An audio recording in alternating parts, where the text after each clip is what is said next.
ஸ்ட்ரீட்ல தெருநாய்கள் கூடுகு நீங்களும் ஒரு காரணம் தான். எப்படின்னு பாத்தீங்கன்னா, வீட்டுல ஆசையாட்டு நாய்க்குட்டியாட்டு எடுத்து வளர்க்குறீங்க.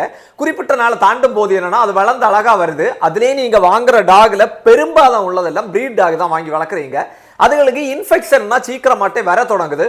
ஒரு உடம்புல ஒரு சின்ன டிக்ஸ் மாதிரியோ ஏதாவது ஒன்று வந்துன்னா கூட நீங்க மருந்து வாங்க மடிக்கிறீங்க. இன்னும் ஹாஸ்பிட்டல் கொண்டு போனோம்னா அதெல்லாம் உங்களுக்கு ரொம்ப கஷ்டமாயிருந்து. முடிஞ்சா ஏதாவது சும்மா சின்ன மருந்துகளை மட்டும்தான் கொடுக்குறீங்க. சில விஷயத்துக்கு பார்த்தீங்கன்னா உடம்புல ஃபுல்லா இது முடி தொழி இந்த மாதிரி வரும்போது ஐவர் மேட்ரன் டேப்லெட்டே கொடுக்கலாம். ஆனால் அதை கூட நீங்க கொடுக்க தயாரா இல்லை.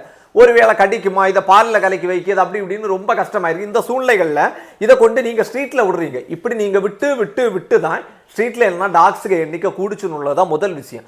முதல்ல என்னன்னா நீங்க வளர்க்குறவங்க அதை ஒழுங்கா வளர்த்து கடைசி வரைக்கும் வளர்த்துருந்தாலே ஸ்ட்ரீட்ல உள்ள டாக் எண்ணிக்கை கூடி இருக்காது. ரெண்டாவது விஷயம் என்னன்னா அரசு கருத்தடை பண்ண தவறுனால தான் ரெண்டாவது என்னன்னா கூடுச்சு. இப்படி எல்லா விஷயத்திலையும் அது கூடுனதுக்கான காரணங்கள் மக்களும் ஒரு சைடில் இருக்காங்க, அரசும் ஒரு சைடில் இருக்கு. இவங்க ரெண்டு பேரும் கட்டுப்படுத்த வேண்டிய டைமில் கட்டுப்படுத்தி வீட்டில் வளர்க்க வேண்டியதை கரெக்டாக கேர் பண்ணி வளர்த்துருந்தாங்கன்னாலே இந்த பிரச்சனை வந்திருக்க வேண்டியது இல்லை. அதனால இனி வளர்க்குறவங்க கூட கொஞ்சமாக அது என்னன்னா யோசித்து வளங்க, கடைசி வரைக்கும் வளர்க்க முடிஞ்சால் மட்டும் வளங்க.